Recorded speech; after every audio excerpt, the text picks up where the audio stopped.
Okay, so in this independent practice, you are going to answer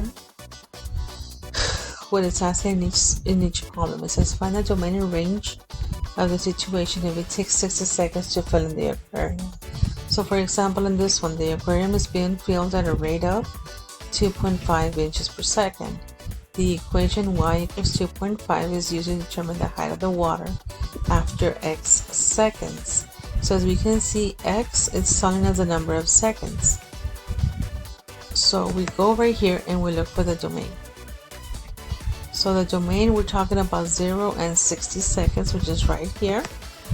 And then it says here, what is the range? So 60 times 2.5 will give you 150. So I helped you with the number 1. I want you guys to do the rest, which is 7 more. Submit, and if you don't like it, submit again until you get the grade that you want.